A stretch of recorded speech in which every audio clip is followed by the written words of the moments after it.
Welcome, everyone, to our Barhead Live Microsoft for Lawyers. This is episode 2 of 8, where we are taking you step by step through all of the amazing Microsoft technologies that are available to you. Last time around, we looked at some awesome stuff with To-Do and Planner and Teams and so on. You'll find that here on our Barhead page if you missed that. And today, we have got some exciting automation capabilities for you. Please interact with us in the chat, pop your questions in, anything else you'd like to see covered along the way. I will be moderating throughout. My name's Lisa Crosby. I'm going to hand over now to my awesome colleagues, Amanda Fadgerman and Rishona Elijah, who will introduce themselves and kick off with the content for today. Thanks, Lisa. Thanks, Lisa, and hi, everyone. My name is Amanda Fadgerman. I'm the Engagement Manager for Consensus, which is a matter management and contract lifecycle management application built on the Microsoft Cloud. I've got a real passion for helping lawyers use the full capability of Microsoft for their legal technology needs, and I wear a few other hats as a committee member of WALTA, the Women of Australian Legal Technology Association, and a geeky guru for the Centre for Legal Innovation. First off, I just want to do an acknowledgement of country, so acknowledge the traditional custodians of the land I'm standing on here today, the Boonwurrung Boonwurrung and the Wurundjeri Wurrung peoples of the Eastern Kulin Nation, and pay respect to their elders past, present and emerging, and extend that respect to all Aboriginal and Torres Strait Islanders who are joining us here today.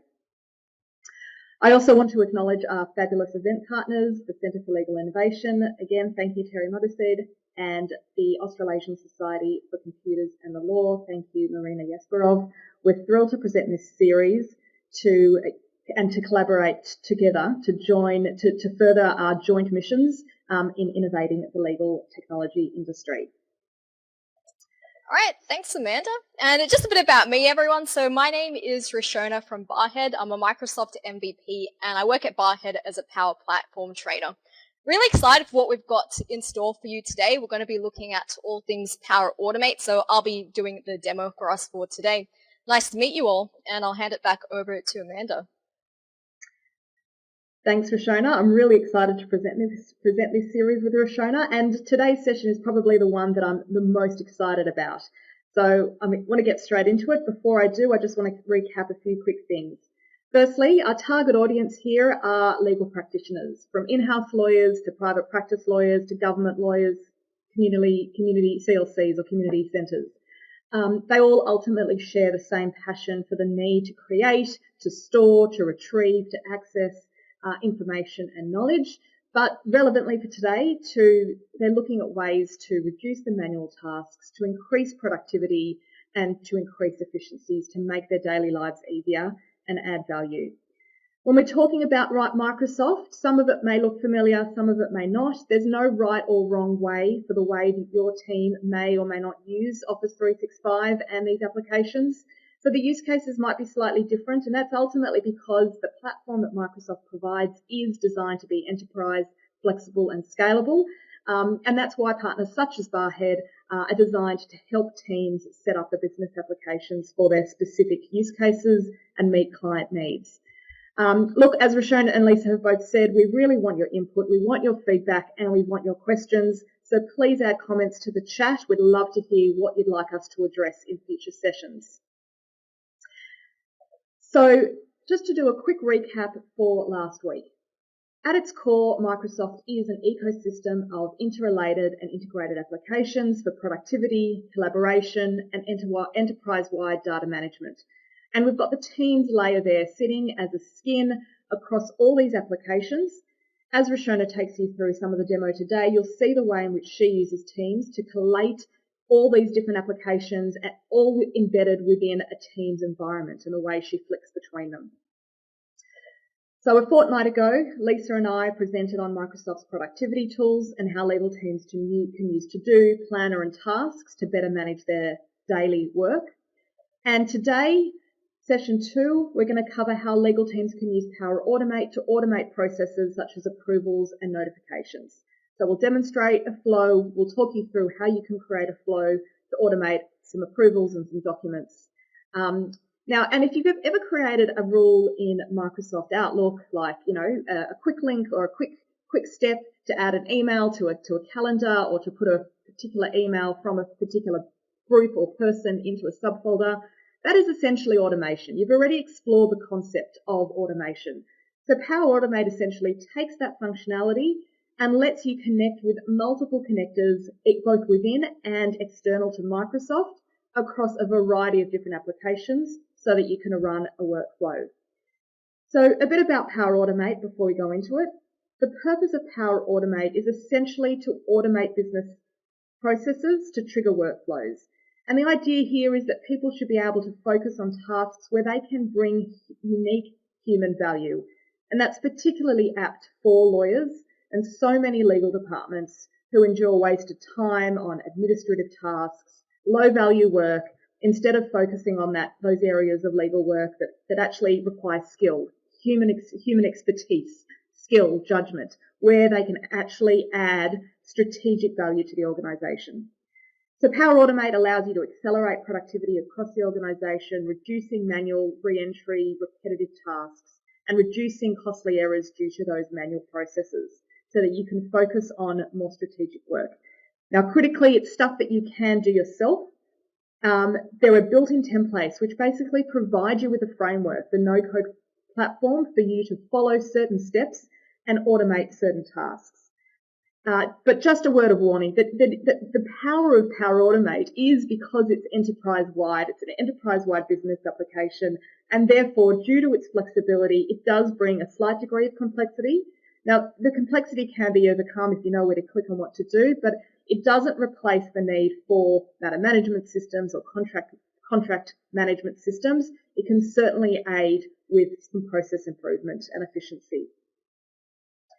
So on that note, Rashona, can you kick us off and show us where we can find Power Automate, or where users can find it? Where does it live?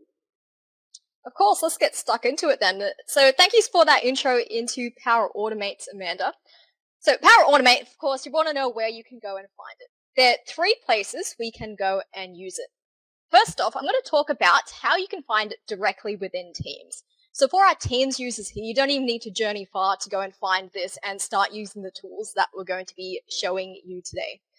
Of course, you can see here I am in my web browser, but you can, of course, do this from the Teams desktop app as well. But just for demo purposes, I'll be in Teams in my web browser here. So directly within Teams, we have all of these apps down the side. Simply just look for Power Automate, and there we go, we have it there. So we can access this inbuilt into Teams like this. What you can even do, of course, is probably something you want to be accessing quite often. You can just go ahead and pin the app to the side there. So you have it sitting there ready for you to go and use it. I'll give us a bit of a tour of this later on and show us around, but this is where we're going to be building what we call the flows, which are essentially these processes that we want to automate. And we can find them all sitting in our Teams app that we have here. And as we'll see later in today's session, where we can go and create new ones as well, or even get started with one of the templates that are here, which I'll talk about in a moment. The other spot in Teams is you can also access this directly from a team itself. You know how you can pin certain things to your channels? Over here we have that plus symbol. I might already have it there, so I might actually go to a different one to show you that. If we go to our channel and we click add a tab, we have all of these apps available to us, so anyone accessing the channel can go and launch it from here. The same thing applies to Power Automate. Here it actually looks like it's called Flow, but same thing. Flow is the other name for Power Automate, and we can add it in there. So this means rather than it sitting as like our own sort of personal app in Teams, we can go and access. By putting it in a Teams channel, that means anyone who has access to the team can go here, can see what processes and automation we've made using this. Apart from Teams, there's also the full website for Power Automate. We'll also show you some demos of using this one today as well. So this is over in the website called flow.microsoft.com. A way that you can find this is, let's say if you're in Teams or another app, you just click on your app launcher in the corner here. you can go into your Office apps and you'll be able to find them here. So over here you can see we have Power Automate sitting at the side. Let's go ahead and launch that one. The same thing applies here, so either you could be using those Teams apps I just showed you, or maybe for something a bit more complex that you want to build, head over into the full version of Power Automate that you can see here to go and build it out. And over here, it's that same interface that we have of these different workflows that we can build, but you will see there are a lot more options here for when you want to get more complex in the automation that you're doing. But we'll show you two sides of it in today's session. And Amanda, back to you. You are on mute, Amanda. I feel like I got to say that once every time, right? Thank you, Rashona. So let's go through some of the template automations that are already built into the Office application and Teams. So a lot of what lawyers do day to day requires collaboration. Perhaps a junior lawyer needs to get a partner to sign off on a document before they send it to a client, or perhaps a corporate lawyer needs to get sign off from the business before they email a contract over to another side. So can you show us how Microsoft has embedded some default or template flows into their application? Yep, of course. Let's go ahead and I'll jump into Teams first for this one. So today we're going to be showing you how to build some automation from scratch, but you don't even need to do that to get started because directly in Teams there's already some inbuilt automation for us like Amanda just mentioned. A key one here is around approval process, which I'm sure all of us here is something we have to face on a daily basis. You know, you might have a contract or a document, you need to send it to someone else to go and verify or make any changes and maybe mark it off before you can send it through to someone. That entire process of sending things back and forth is pretty much already automated for you with the Approvals app that's inside of Teams. To find that, once again, if you go into your apps, and I already got it there, but you can also search for Approvals. And this provides you a centralized place for any approval that you need to send through, or any that's coming towards you as well. So, for example, maybe if I have a contract I want my colleague to review, I can click New Approval Request. I can enter the name of my colleague here who I want to approve it. Let's say Sam Williams. If I wanted to put some additional detail there, and I could also add an attachment as well if there was some sort of document we wanted him to review too. And once that's done, we can go ahead and click Send, which I won't do now. But what that will do, in effect, is Sam, he's going to go and get a notification in Teams, similar to something that looks like this. So it's directly in Teams for him. He can see that document. He can see whatever other info I might have added in here. And I've already actioned on that one here. Let me see if there's one I haven't. But we'll have the ability to either click Approve, Reject, and we'll see that in action a bit later in one of the other flows that we demonstrate. So this is all about streamlining that process. You don't need to send multiple emails to someone. It's all managed via this Approvals app within Teams as well. So speaking of more templates here, so the next thing from here is, yes, we have these approvals that we can readily use in Teams, but there are also these other template workflows that are a quick way to get started as well. So I'll show us a few of these and where we can find them. So over in the Teams app, let's go over into our Power Automate. We have some automation via templates that's already here for us to use. Just scroll down here and you can see we have these ones here. Start with a template. So over here, let's go ahead. We'll take a look at all of them. It's really great because they categorize them based on what you're looking for. So maybe if you want something to do with approval, we can go over to the approval category. And then we can go ahead and, if we want to start an approval when someone adds a file to SharePoint, we can just simply click on this and it's going to be ready for us to go. There'll just be a few things that we need to configure, like perhaps the team or the file we want it to look like. But this is ready for us to use. We don't need to configure it much further. The one I will show us, though, is, let's go back into our top picks, follow up on a message.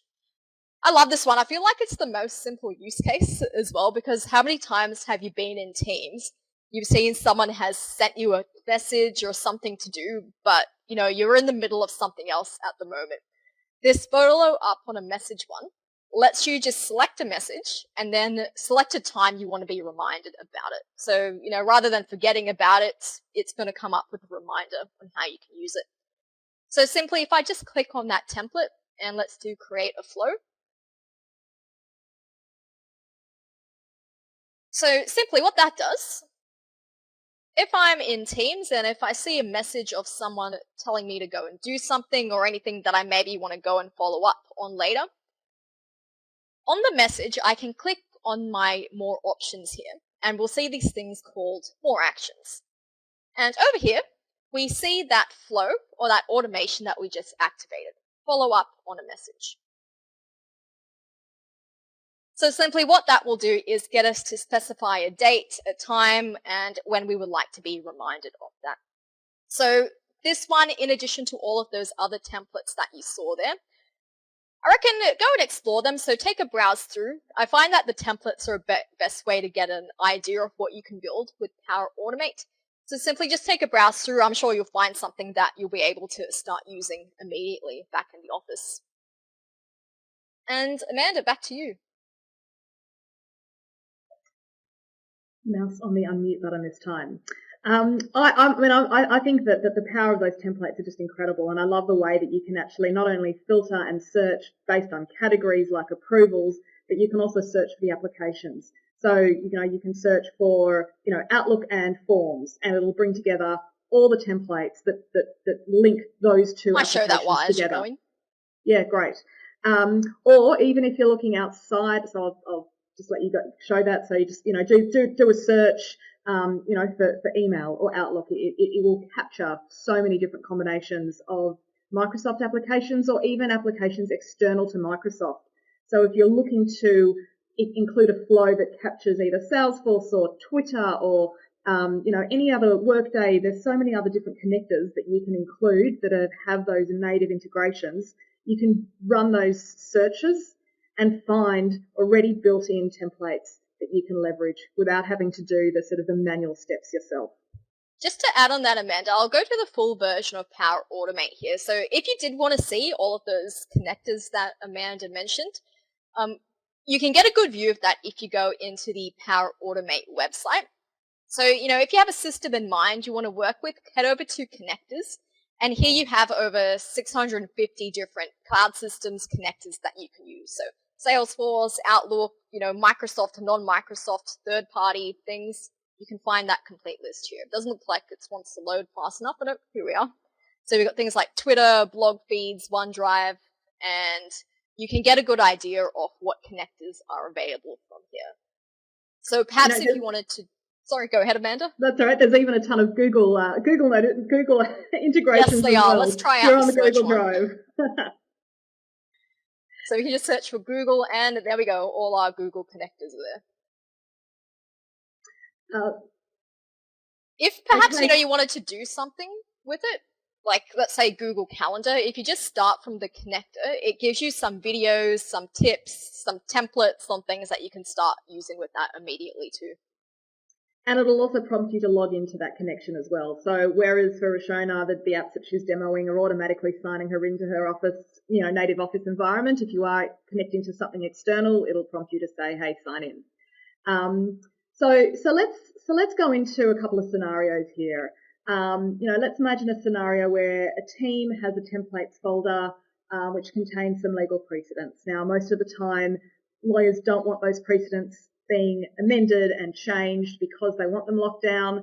So let's say we've got some sort of template or some sort of precedent. Now, it could be a template, but it could be any other document that somebody in the organisation wants to receive a notification if someone goes in and amends it or makes a change.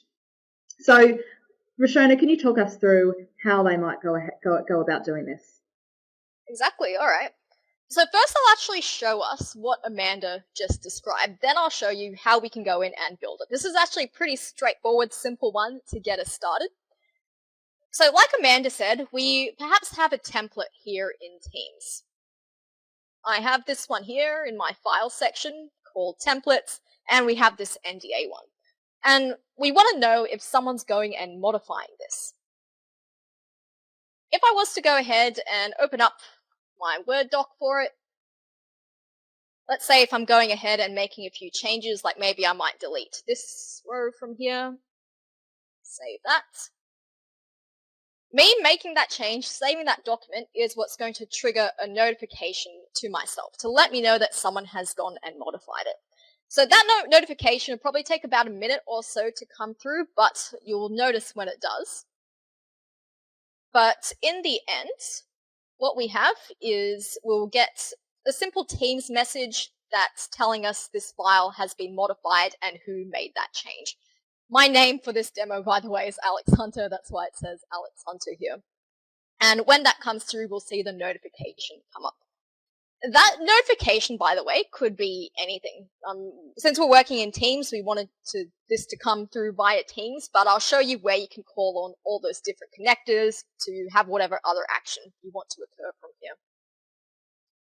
Alright, so let's get into how we built this. Pretty straightforward one.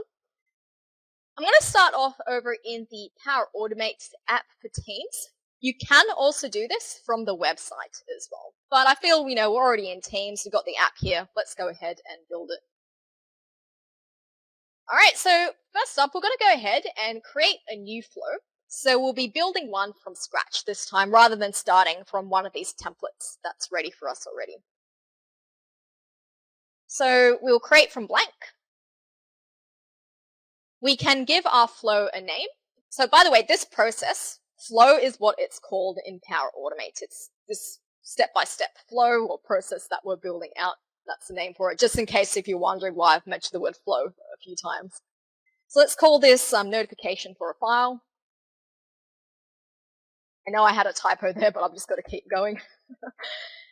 Alright, so what we're going to do here is we're going to set our triggering action. So in this case, it was me going ahead and modifying that file. That's what's going to kick off this flow to run. So it could be something like someone submits a form, someone sends through an email, someone assigns you a task in Planner. For this one, because we're working with a file that's stored in Teams, which is actually SharePoint, we're going to start off with this SharePoint trigger. And let's look for one for our file. So let's go with when an item or file is modified. And you can see there are all of these other options that we have here, of course, which we could use instead if that's what we wanted to kick off this process that we're running. Simply what we're going to do here is we're just going to point it to whereabouts in SharePoint, whereabouts in Teams we want it to notify us. So what we'll do here is, because we had that document stored in our legal team, we can specify that as the site address.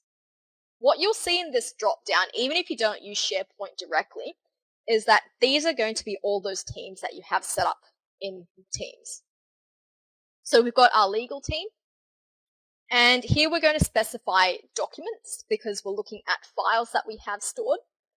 And then we're going to specify the folder that we want to monitor. So any document, any file that's in this particular folder, modifying that is what's going to send off our trigger. So what we want to do here is we want to click Share Documents. That's where it's being stored. And the one called General.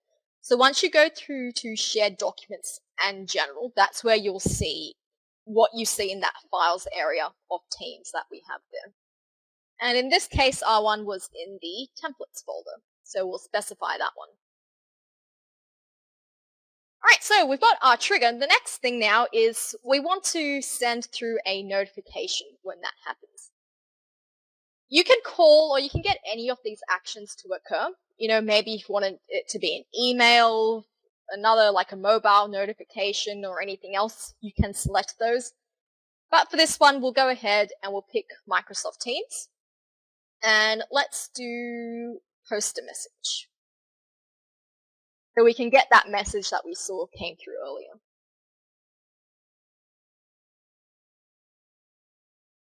Over here, we can just click Flow Bot. So this is actually like a bot that you have sitting in your chat that you can talk to. So it won't actually come from a particular person, the notification, but it will be from what I showed earlier. Or it will sit in your chat. And we want to post in our chat with the Flow bots. And over here, we'll write in our message. So let's say, what should we say? Let's say your file. So what I'm doing here is I can type in that message that I want to send. At the side, we have what we call dynamic content. So this is information that's going to change each time the flow runs. So if I want to bring in the name of that particular file that was modified, or bring in the name of the person who went and did the modification, we can add that in by selecting it at the side here. So let's say the file, and let's say the title of that file was modified by, and we want to know who did it. So let's see what other option we have here. Let's say display name, I think we want. I'll just type it in the search. Modified by display name. That's what we want there. And we'll go ahead and save that. Oop, forgot my recipient. There we go. That's the other thing. So if there is a mistake somewhere or something isn't working, you saw that flow checker in action, you'll get like a red dot over the top of that to let you know. So in this case, it's told me my recipient isn't there. I'll just put in my email address. And just making sure that it sends it to me only. We'll go ahead and save that.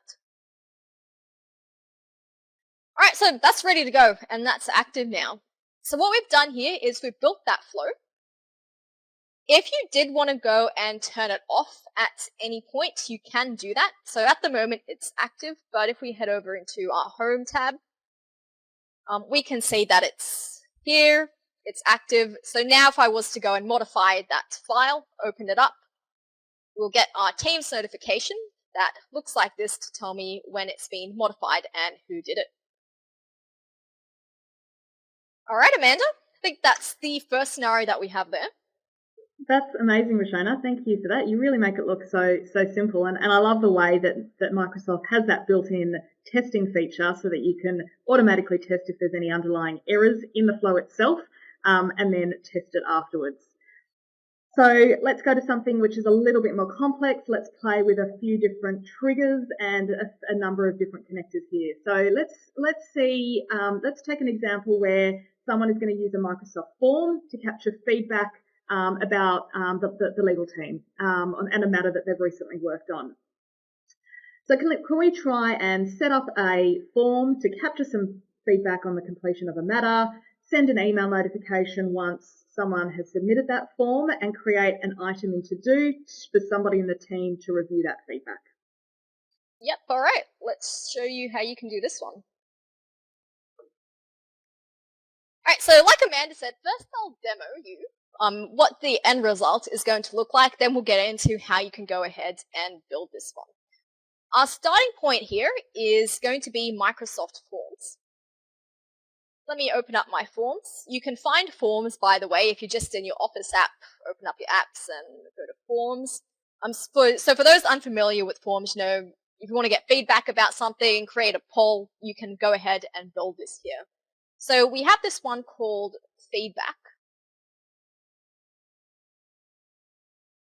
I'm going to go ahead and submit this. Type of matter, let's say contracting. What did the advice relate to? Amanda, do you have anything to add about using forms as a way to collect this information? Yeah, look, you know, forms are great for feedback. It can also be used, and I think that another scenario that we're going to go and deep dive into next is a bit more like a matter intake or a self-service tool. It does have a couple of limitations. You can, and next session we're going to go through a little bit more of the functionality in forms in a little bit more detail to show how you can do things like branching, which gives you a degree of conditional logic. But the underlying essence is that it is really just a push-only activity. So where you saw that question that said, what did that matter relate to? Roshona had to manually type Northland Traders because that was the matter name. Now, in an ideal world, you want to be capturing some sort of structured data, in which case, that's where, for instance, we've gone and developed a matter management system using a SharePoint portal, not a Power Apps portal, which does give you that degree of consistency to make sure that you're actually pulling the right data and you can actually get matter names straight from the system. So just be aware that Forms is great for something like feedback. It does have its limitations, but certainly a really good first step to capturing, a series of short questions and it can be either from internal to your organisation, or you can set it so that it can be external to the organisation as well. If it is internal, it'll automatically capture, through single sign-on, the person's name, email address, etc. So that sort of reduces some of the friction that's often involved. If it's external, you want to capture some of that information through those questions. All right, thanks, Amanda. So what I have here is I've gone ahead and filled out the form. I'll go and submit this. And while we're here, I'll just show us around Forms a bit, just to add on what Amanda mentioned. So we've created this simple form. We've added in some questions. If you wanted to change the design of it as well, you can change the theme, make it your own picture, so you can kind of personalize these a bit as well. Then, of course, if you want to add in questions to your form, like you can see we have here, you can simply just add new, and you have all of these different options as well. Like if it's a choice, a date you want to collect. So, for example, if we only wanted to collect a number from someone, we could use that. So there are these different types of question types we can use as we create this. All right, so what I've done there is you saw me go ahead and fill out that form. I've submitted it. The next part of this process will be we're going to send these results as an email in Outlook. So we know straight away when someone submits the form, we know what their results are. And we may as well also create a task in Planner as well. Let's go and check on that email that would have come through. I'll open up Outlook here. And here we go. We've got that email come in to let me know a new feedback submission has come through from this person. That's my email address here.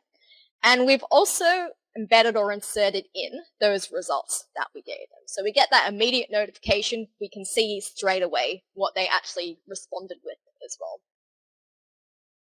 In addition to that, we've also got, as part of our process, a Planner task to be automatically created. So if you remember Planner, we looked at this one last week. Not last week, in the fortnight in our previous session, we have our Planner embedded in Teams.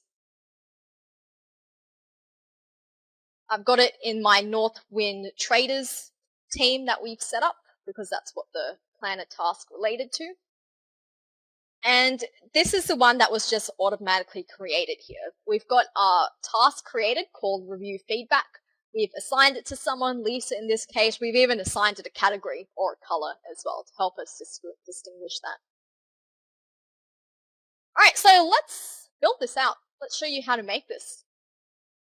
I'm just going to go into the the website of Power Automate to build this one to show you that you do have options on where you want to create these flows that you're making. Let's go over into My Flows. So when you arrive here, you're going to see all of these different options for creating a new flow, like automated, instant, scheduled. These are the different types of triggers that you can have. This one in particular will be an automated flow because it's going to automatically start from someone submitting that form, making the form submission. But if we wanted to go and click on a button to get the flow to run, sort of make it on demand, we can make it an instant one. Or if we have a specific time we want it to run, we can click a scheduled one instead. But over here we want automated. Let's call this form feedback. And here we have all of these triggers. So that one we're using is actually already in the list. Otherwise we can search for forms because that's the connector that we're using. And we're starting off with when a new response is submitted. So pretty straightforward. All we need to do here is just specify the form that we want to monitor. We want one call feedback time. Now, our next step is we want to be able to collect the information that came through on that submission. So what we'll do here is we're going to look for forms again. And we're going to select the action, once it loads, called Get Response Details. That's actually going to go and capture that info that we saw added into that email that was sent out. So essentially what we'll do here is we'll add in our form ID, and that's our one which is the feedback time. And in our response ID, we're going to use this dynamic content that's popping up at the side for this response ID. So that just means it's going to look at this submission and it's going to collect or get the response details of that particular one. So next step, we want that email to go and send out. So over here, we'll add in a new step and let's look for Outlook, or we can even just search email. And let's click this one for send an email. So 2, we can say the email of who we want it sent to. I'll just do myself today. Subject, new feedback requests, or new feedback. And don't worry, I will copy and paste this, so you don't need to watch me type it out. So over here, we can type in whatever message we want there. And we also have all of these formatting options too. So, we might bold something, we might make that smaller actually, we might make it bigger, change the color of it as we want. So we have all this formatting features that we can do here. So what I've done, I've just typed in some text of what I want in the email, but we want to add in whatever those responses were. That's done via this dynamic content that we see at the side. So what we see here are each of those questions, and if you recall, these are the questions that were on that form that we just submitted. So we can insert this throughout the message as we want. So let's say, what did it relate to? So we can go ahead and find that question, if I remember which one it is, that one there. So we can sort of just link it up, insert it as we want. Type of matter you need assistance with, we can add in that question. And of course, we also have the search here as well. So who with your advice, and there we go. Considering time, I won't go through and add in each of them, but you get the idea of how we can embed the responses inside of that email. So our email is done. The next one we'll do here is one to create that planner task. So we can call on our planner connector. And let's do create a task. So in this case, we're already going to assume we have planner set up that we can use, and we'll link it up to that one that we had in Northwind Traders. So over here, we can specify our Microsoft team, which was called Northwind Traders. We can specify the name of the planner instance that was there, and then give it a title of the task that we want, new feedback. To review. We can even specify the bucket that we want. So you'll notice that what I'm doing here, it links back to what we see over here, those different buckets, who we want it assigned to, and so on. And then other things we can do, we can specify the time, the due date, we can put on a category for it, and we can even allocate it to a particular person by just typing in the email address of the person if we would like it to be automatically assigned. And that's the flow that we have built. So to recap, what this one is doing is we submit that form. It gets sent via email. So with that one I demoed before, you can see it's gone through, embedded the responses, and finally created that planner task for us over here.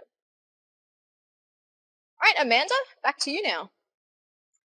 Thanks, Roshona. You really do make it look so easy. Okay, we're going to take it up a notch now and do something which is slightly more complex. And this scenario is pretty common for lawyers. So again, we'll use the idea of a form as a basic way to capture some sort of matter instructions. And again, we'll go through forms in a little bit more detail next week. And we'll also actually describe how Power Virtual Agents, which is the chatbot that Microsoft also offers as part of the Power Platform, can also be used for that purpose of capturing instructions. But in this case, we'll take forms, We'll ask a series of questions to automate a document, and we might want to also include some sort of approval process as part of that automation, and then send an email back to the requester to say, yes, your document's been approved, here's a copy of your document. So that sort of self-service way of managing the legal workflow where you can still have some guardrails, but it's managed. And the conditional logic here that we'll use is an approval, but I guess, the idea here that or the technique that Rashona will use, you can think to yourself, okay, what sort of conditional logic might I apply or is relevant to me in my organisation? And it may be that if the user selected that they need a contracting type of matter, you're going to send an email to a particular person. And if they've selected general advice, then you want it to go to somebody else in the team. So the theory is the same, regardless of the type of conditional logic that you use. But Rashona, let's go through this scenario in more detail. Alrighty, this is the one I was keen for. This is I gotta say, this is my favorite one. It's pretty cool what you can do with document automation and Power Automate. Alright, so let's talk about what Amanda just explained. Let's say we have this contract, this document that we need filled in. We're going to see how simply just submitting a form can go ahead, email someone the details, put it in a spreadsheet, and even go ahead and create that contract for us by inserting all that information we wanted that we added in on the form. So to kick us off, I'm going to start off by showing us the template that we're working with of this NDA that we have. So let's say over in Teams, I have this template stored.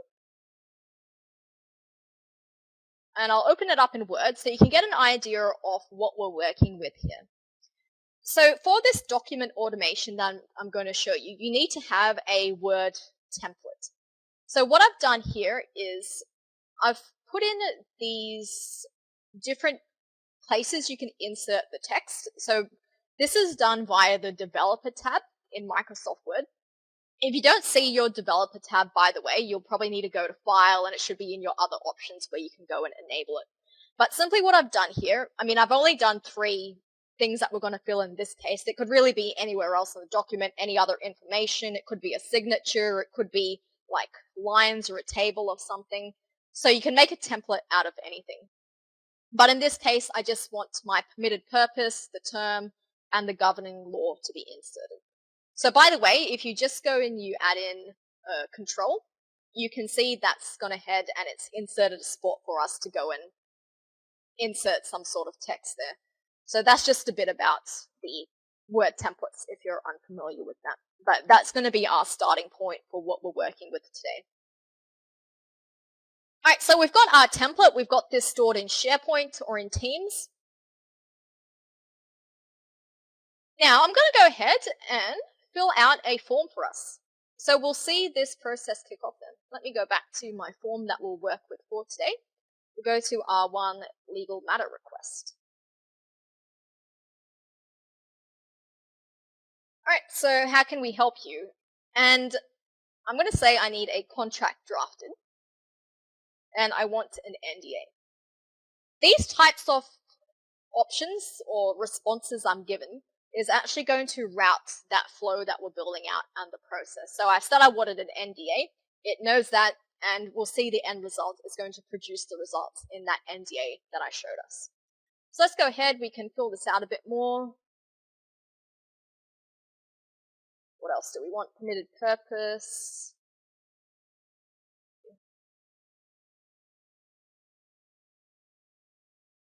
Well, something we can write in permitted purpose, Amanda.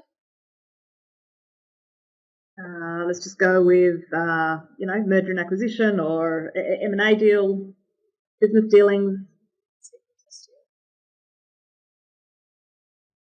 There we go. What's the term? Let's say 2. Governing law. That one was a drop down. Let's pick Australia.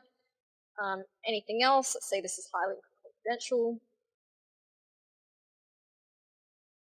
Oh, by the way, the other thing is, for this term question, you'll notice that it must be a number. So when you're building your format, you can even specify, what type of text, or it must be a number I type in here to make sure people aren't putting in things that you don't want. And let's say our dates, let's say by today. we'll go ahead and submit that.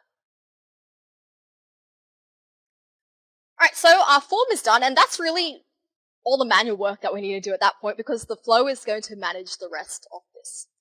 So what I'm going to show you is that information I've just submitted. It's going to go and post it into a spreadsheet for us. Over in Teams, so this is on Excel online, just got to make sure it's an Excel file that you have stored on SharePoint or in Teams. So over in my file area, in this team, I have this one called the Legal Assistant Spreadsheet. I've even just added it as a top, pinned it to the top of our channel here. And this is the one that I've just submitted. So you can see it's actually taken the form and it's inserted that into the spreadsheet for us, into the table automatically. So we've got the response. The next thing now is we want someone to go and review this information before we go and create that document for us. So we're having a condition at this point. Are they going to reject it? Are they going to approve it? You can see we're using that approvals app that we have directly in Teams here. The same request will also come to you via Outlook. So either I can action it from Outlook or I can action it from Teams. Either way, it won't make a difference. Alright, so let's say, sounds good, and we can approve that one. Alright, so what it's doing now is it's going to go ahead, I've approved it, it's going to go and create that document for us. It will fill out the template, it will store it in SharePoint or Teams, and as a bonus, it's going to also email that document to the person who submitted the form in the first place. So over in Teams, let's go ahead and see if it's being created yet. I wanted it to be in this file here. And let me just refresh that. Might take a moment or so to come through if it's not there. Oh, there we go. There it is. So I can open up that document. I can also open it up in the email as well. So we've also sent an email to the person who submitted the form with that as an attachment. So I can also view it from here too. So what you can see, so this I'm just viewing in my browser tab, but of course you can open it in your Word app as well if you wanted to. It's gone ahead, taken the information I had on the form, and it's added it into our template here. So it's not magic, it's Power Automate. So there's of course a lot more you can do with this if you wanted a lot more in the template, more questions to be filled out. Go ahead, try it out. There's more you can do with building out the template that you want. Alright, so the flow for this one is a bit more complicated than the ones that we've just taken a look at. But feel free to come back and re-watch this at any point soon in the future. Soon this week, I'll try also make a blog post perhaps where you can go and you can look over this if you wanted to copy the flow I'm sending you now, showing you now. I won't build this one from scratch because it is a bit long, but I'll talk you through exactly how it's been done. Alright, so let me open up the one that I've done before.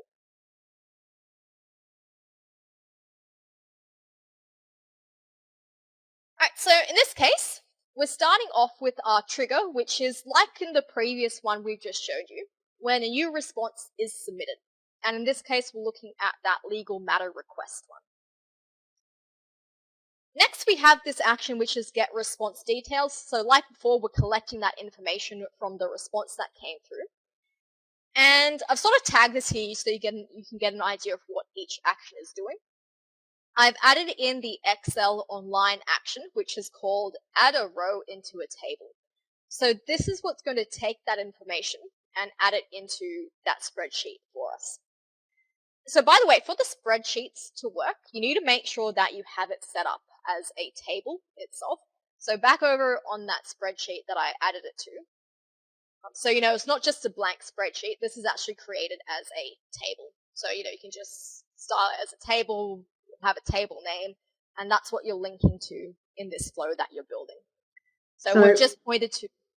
Go ahead. Sorry, Shona, the one selection that you need to make there in the spreadsheet is format as table, so that the system or Power Automate recognizes those column headings as fields, which you can then map the form answers to.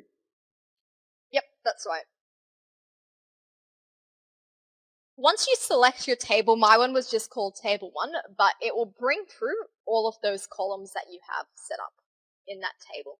So what we can do here then is we're just inserting out those questions that we saw on the form, a bit like the previous flow I just shown you.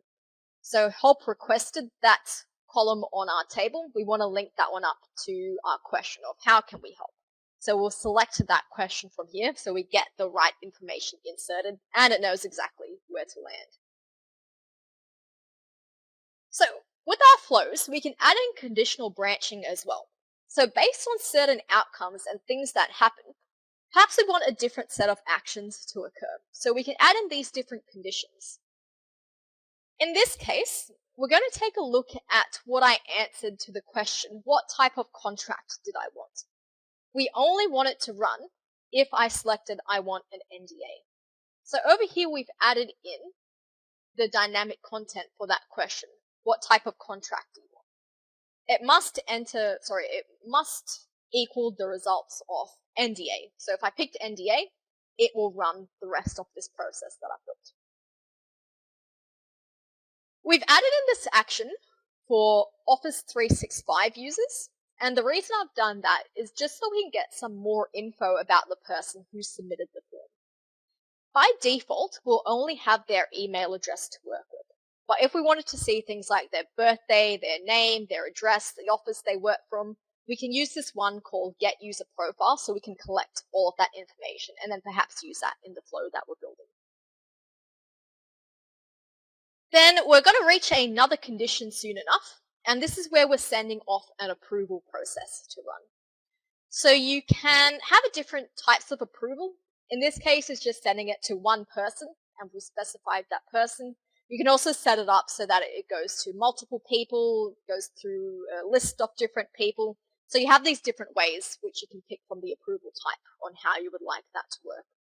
But what we're doing here is we're just taking the form results and adding them in here. So we can either approve or reject this one that came through. Which then takes us to another condition of whether they rejected that or not. What I've done here, if they rejected, I've just added in a Teams message to let them know, the person who submitted it, that it's been rejected, unfortunately. But if yes, over here, we're now going to add in some steps for creating that Word doc. So over here, I just have a couple of steps for that. The connector that we want to use here is the one called the Word Online connector. So if you just do a search and if you look for Word, and then we have this one, populate a Word template, and we also have this one where you can convert it to PDF. I realize we're short on time, so I'll try to go through this a bit fast. But essentially what we're doing here is we're just linking up the location of where that file, that template was stored in Teams. And here we're going to have all of those options that I set up on that Word template, which we can then insert this dynamic content form across here. And then finally, once that template has been populated, we want to create a separate file for that. So we can give it a file name. You can type this out here. I just call it NDA, and I'm using the date they wanted it by. And that file content is going to be whatever was generated here from that template. So at this point, our new file, our NDA, has been stored, it's submitted, and it's created in SharePoint for us. So the next couple of ones that we have here is then getting that file and sending the email out.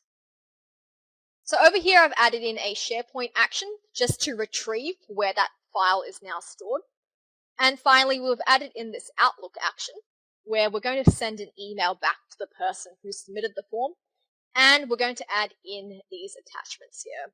I realize this is probably a lot to take in, so like I said, we will probably do a bit of a blog post or something like that, or feel free to come back and rewatch this if you wanted to try and build this out for yourself. And Amanda, with 5 minutes to go, I reckon I'll hand back to you. Thank you, Roshona. It's so powerful. And yes, Marina, there is some, degree of complexity and it can get confusing. I guess that is, part that sort of comes with the power of Microsoft is that flexibility. Okay, so I just wanted to do a recap just to see how this fits into the rest of the sessions. So in a fortnight's time, we're going to cover a little bit more detail about Power Virtual Agents and how we can use conversational bots for intake, for triage, and for self-service. We're then going to move on to session 4. It might get a little bit more technical, but session 4, Rashona, if you just move the PowerPoint along, is going to go through a bit of a document builder and how we can actually use some AI for document processing. So this is really going to get technical about reading some documents so that the system can learn what some fields are and automatically read that. Session 5 is going to take email management as one of those core needs of legal users and the functions that legal need to manage that email communication backwards and forwards, and show how we can solve that and users can continue to work in Outlook without having to switch applications for some of those processes. Session 6 is going to take you again back to that core of collaboration tools and how the way lawyers can deal with the information and the knowledge they need to deal with, document management, and how that can tie into, well, in this case, we'll use a scenario of contract lifecycle management. Session 7 will highlight dynamics and let's give a scenario for law firms, CRM, and session 8 will take us through a case study, a little bit more of a practical case study using the Power Apps application in the context of case management. So thank you, very much for joining. I think there's so much potential for Power Automate. Make sure that you go to that landing page to sign up for the next sessions as we launch them. Our next session on the 7th of June is now live, so you should be able to click attend on that session straight away. And if you've got any other questions, please feel free to pop them in the chat in the last 2 minutes.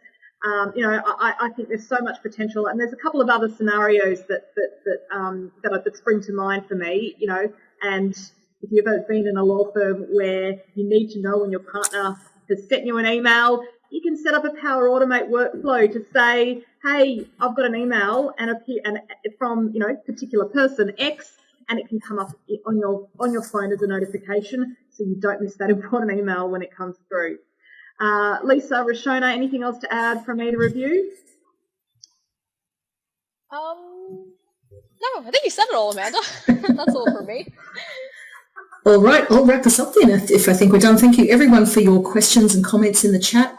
This remains as a live thread on LinkedIn, so if you think of something else later, you can absolutely pop questions in there and we will come back to them. This exists as an on-demand broadcast. Pretty much as soon as we end the broadcast here, it will appear on the Barhead LinkedIn page. So if you want to watch all that again, and Rashona's going through the document management thing there, I could see quite a few people in the chat saying, yes, this is a scenario that really resonates, and you could watch that through the step-by-step again, or share this with your colleagues. That'll be available on demand pretty much as soon as we're done here. Thank you so much. I think that's a wrap. Thank you, Rashona and Amanda, and thanks everyone for watching. And Thanks, we'll everyone. See you in a fortnight for the next 2 one. weeks. Thanks, everyone. Have a great day.